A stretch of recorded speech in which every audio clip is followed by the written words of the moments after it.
Another week and another Divisional Cup Finals. We get to see who our best duos are in the world, and a lot of people confused at who even won EU. We had a pretty major bug on the EU Finals, ruining all the leaderboards, so you might actually not even realize who won this tournament. It was a super close, exciting finish. Over on NA, we have Pete and Poyo doing it yet again, going back to back. Do I think they can have the perfect finish this season, winning every Cash Cup, or do I think there's a few duos who can put a stop to them? It was in this super exciting finals. We have a lot to cover. Let's jump into it. We normally kick off with NA. We'll show some love to EU, and also a lot of people are confused on who even won EU because the leaderboards are all messed up. So if you guys missed it, the first game of EU Finals did not start off great. We loaded in with 72 players, meaning 28 players missed out. And normally, Fortnite hasn't really done anything about this in the past. And I thought right now, with the way Fortnite's going, with, crash pads still out of the game, with the edit bug not being fixed, controller bugs, with a lot of things not getting the attention I would normally expect them to get, I thought there was no chance Fortnite would restart a tournament when they've basically never done this in the past. They've done it once for an FNCS, I think like 3 chapters ago, but they did it for this Cash Cup. They actually voided game 1 and then added an extra game onto the end. Now, this is really unfortunate for teams like Tayson, who ended up winning this game, well contested as well, so a really good chance for Tayson to get a bunch of points. Voiding it and restarting it is a bit unfortunate, but I do feel for the, 20-something players who didn't get it at all. I feel like in these situations, it might be good for Fortnite to maybe add an extra game and take your best 6 games, maybe, because then at that point, it kind of balances out. If you had a really good game 1 like Tayson, it doesn't fully ruin you, and then if other teams, didn't have a good game, like, it's never going to be 100% fair at that point because you've already had a pretty major bug. But it does feel a bit bad for the teams that had good games and didn't count, but for teams like Veno, who did load into the game and had a not so great game, it was fantastic for them. But this is the actual leaderboard that counts. This is the top 10 players, not counting the first game. And shout out Waz and the Having broadcast. They're the ones who fixed this up. This is the correct leaderboard. You can see how insanely close this tournament was. Chap and Flixie winning it all on 372 points, just beating out Chino and Veno on 358, which means Chino's now come first and second with 2 different IGLs. Flixie and Chap did play well last week, but nowhere near the standard a lot of people, myself included, were expecting. And even when I made yesterday's video talking about who I think is going to win the finals, I had Chap and Flixie on my list just because they are a phenomenal duo, but I wasn't as confident in them as teams like Vanya Swizzy, who you see in 3rd, and Chino Veno. This top 3 was most people's prediction for the top 3, but it really did come down to the last game, and it was a super exciting finish. I'll show you how Game 6 played out because it came right down to the wire. We're pretty much neck and neck now. My math is pretty terrible, but I think we're about 9 points of difference now between the two. So Chap and Flixie still in the lead, but only by a few eliminations. Wait, Chino and Veno. Wait, Damus getting active, but Chino and Veno take some damage. 59 builds. All right, 109 builds to hold height here. That's actually not too bad. Veno's going to drop down and connect in metal, and then start building up. We're burning a lot of mats, and we get chopped. Veno gets hit hard. 50 white health, no shield. Veno and Chino have to give it up. That is an unfortunate turn of events. Who was the one who took it? Vanya and Swizzy. Should have known, honestly. Should have known. Veno loses height, but he hasn't lost the game just yet. Chap and Flixie down below. It's going to be who can play the better mid-ground game here. 180 builds between them. Chap and Flixie looking very, very healthy to close this one out. But Veno's got the firepower. 1 HP. Literally 1 HP. 1 bullet and Veno goes down. The tournament might be over. Veno. And there it is. Clips him through the builds. Veno falls to Blaha, and it's Chino as a solo. Legendary solo clutch here from Chino. If he pulls it off, Akira jumps in the box, goes for the refresh. Chino has to get out. They don't have the double jump coin here either. They left the coin earlier, so they weren't targeted on the map. Chino trying to 1v2 a very healthy Chap and Flixie is going to be very difficult, but can't count him out just yet. 10 builds. Decent builds for Flixie and Chap. Not phenomenal, but better position than Chino's in. Chino could find Chap and Flixie. That'd be big, but not if he's going to go down to him. Chino with the great movement, but falls down to Kurama. Chino and Veno go down, and Chap and Flixie are going to be our week 2 Div Cup winners. How much can they win by, though? How much can they stretch their lead? Remember, ignore the in-game points. That is incorrect. That is including all 7 games. Vanya's got 48 builds left with the exotic assault rifle. 49 for Swizzy. Mythic revolver, gold stinger, and the double pump. Swizzy's looking good. 3 builds for Chap. 3 builds for Flixie. This is it. No builds. Can we make it happen? We get chopped down. And our champions fall just inside top 10, but they've done enough. They've done enough. I think. Yeah, they've done enough. Blaha Dom 6 elims. Cheating Trex are on 3.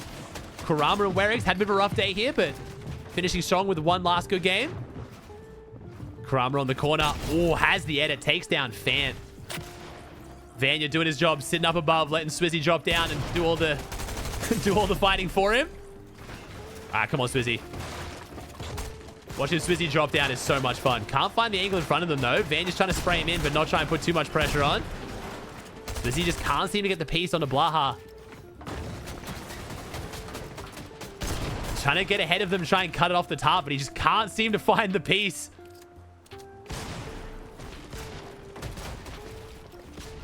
$30, $20. Ooh, taking a fair bit of storm. Oh, we actually dropped straight in. I don't know if that was deliberate, but it works. We take down Blaha. I'm pretty sure Vanya just sprayed us in by accident, but that's fine. It got us to close out on the duo. So it's Dom now with the 2-splash heal off. Cheating with no med mist, and Vanya with the slurp and med mist. So it looks like game 6 win for Swizzy Vanya. One of the favorites coming into today in the tournament. Didn't quite have the performance everyone was expecting, but still really good. Dom takes down Cheating. It's a 1v1. The med mist refreshes. Wait a second. The med mist refreshed because of the kill. He killed him with a 0 med mist, and it drops at 150. Wait, that might be the difference. Vanya's coming down. Dom's still holding it. Dom has more in the med mist. Vanya has to get in. 6 seconds to make it happen. 4, but ooh, Vanya closes it out. 12 elimination for Vanya Boo Boo. Very, very good finish for Vanya Swizzy.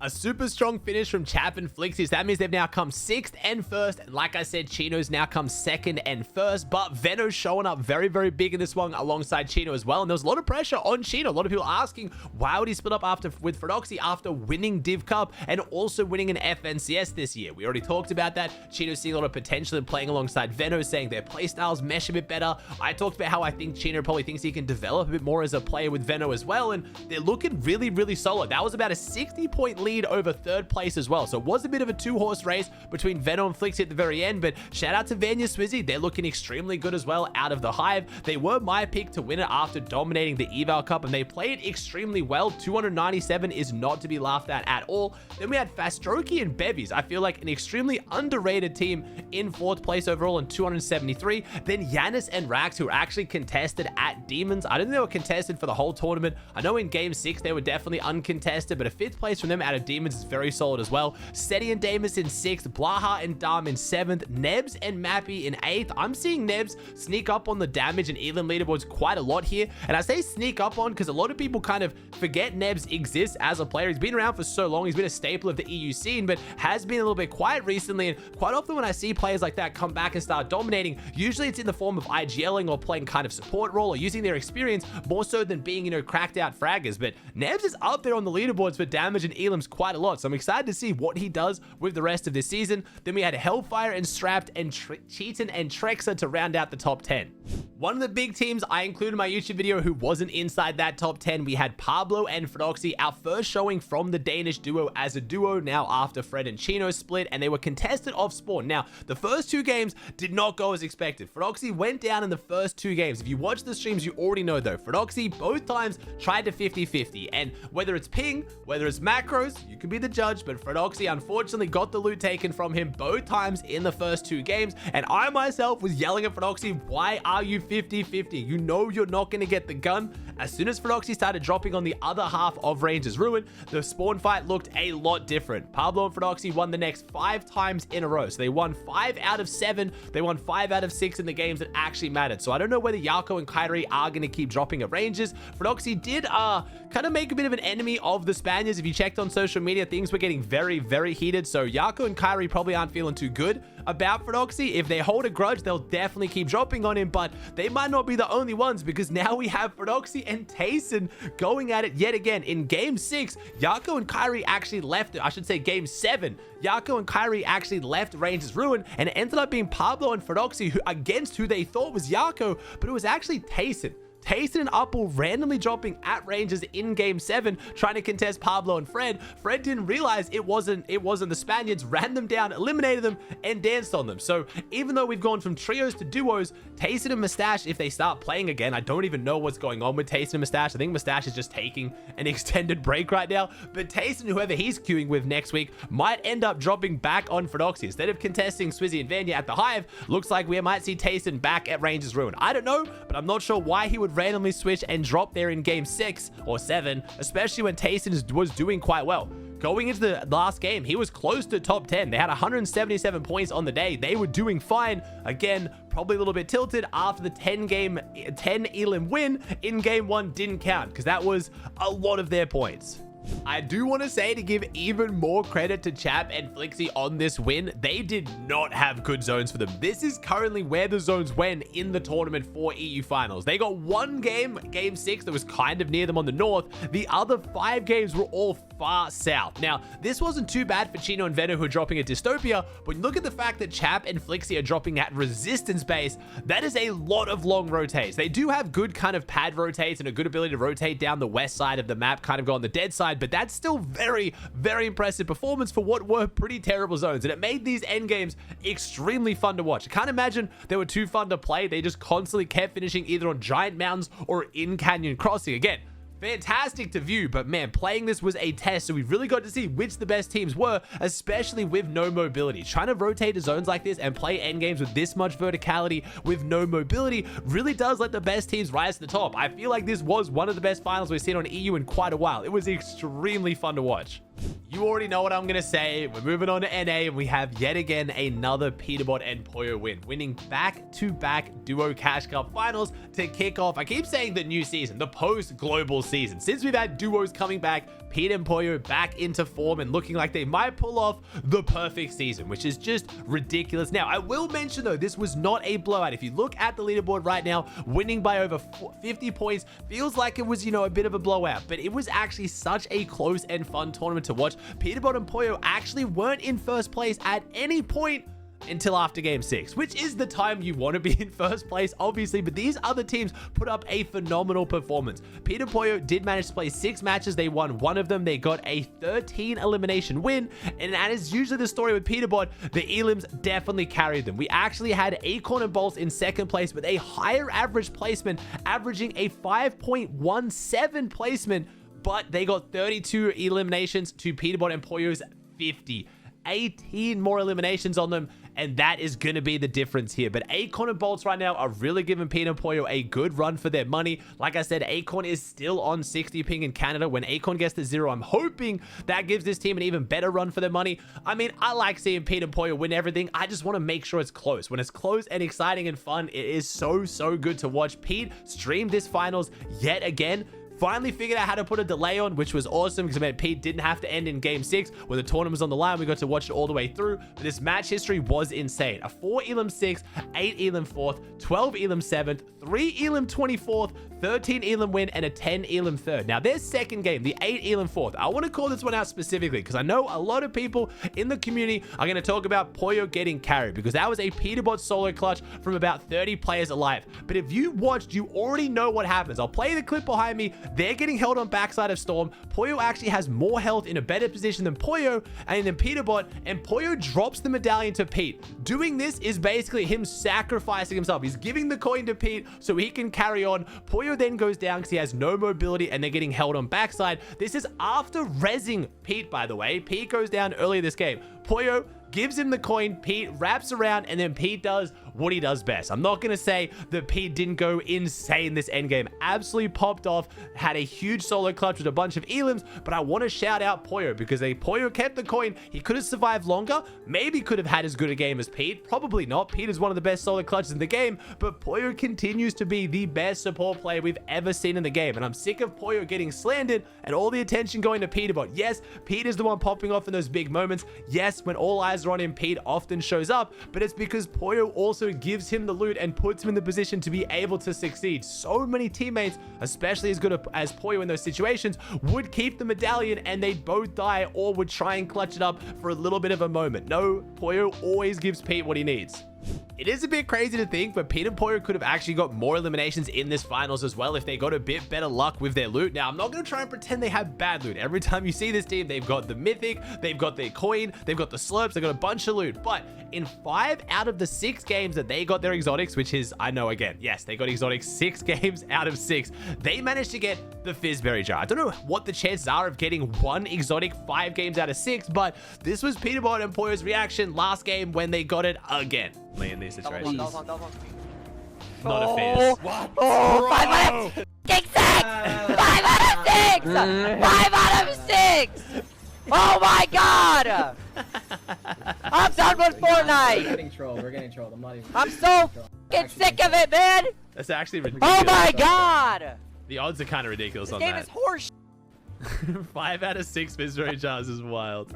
The exotic Fizzberry jar is extremely strong. There's probably a few times there they might have actually gone down if they didn't have the better meds, but I just wanted to see a few games with Pete or Poyo with double exotic spazzes or Pete with the exotic OXR. It's just so much more fun to watch than the Fizzberry jar, as good as that item is. But if you look at this leaderboard right now, this was like a head-to-head of the Titans of NA.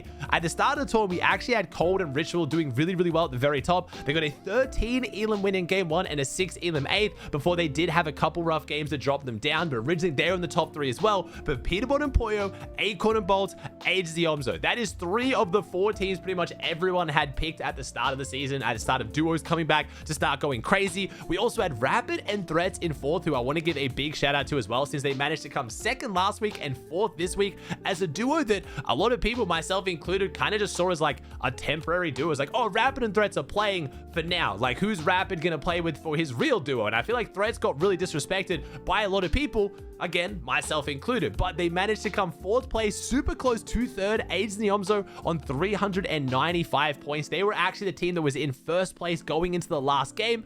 We also got a chance to see Pete and Poyo proving that it isn't just clicks every time they're keying when they're in 1st. Peterbot and Poyo ran down Rapid and Threats in game number 4 once they started to take the lead, which is why they got a 0 Elam 35th and dropped so far down the leaderboard. It's fair to say, if Pete and Poyo didn't have Rapid and Threats in their side, they probably would have finished at least 2nd or potentially won it. So it wasn't just Pete and Poyo trying to W key clicks every time he's doing well. Pete's sharing the love with everyone, including Eomzo and Ages. In the last game of the tournament, when Ages and Eomzo were also in 1st place, Pete and Poyo tried to key them, couldn't quite find them, but definitely messed up their rotates, which led them to have a 1 Elam 11th, their worst game of the tournament as well. So Pete isn't just having these wins fall in his lap, he's definitely actively going out and trying to hunt them down.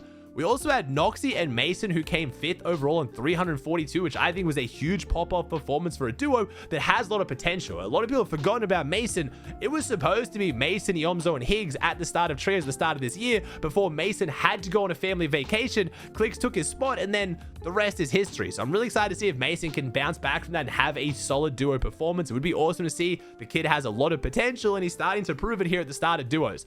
Then we had Ritual and Cold in 6th place. They're contested by Epic Whale and Pump, which is causing them to have a little bit of inconsistency issues. They have big games, or unfortunately, they go down the mid game. Epic Whale and Pump ended up coming 2nd last with 4 points overall, though. So I don't know if Epic and Pump will split or whether they're going to keep going Dystopia. Cold and Ritual might have claimed that POI going forward. We'll have to wait and see. Then we had Clicks and Higgs in 7th, who had a pretty up and down tournament after having the potential to win last week. I know Clicks fans had them to hopefully win this week or at least get a top 3. They did get 7th overall, an 11 Elam win, really carrying their points. And we got to see Clicks kind of popping off himself in solids and endgame. This is him taking down the Omzo and Ages as a duo.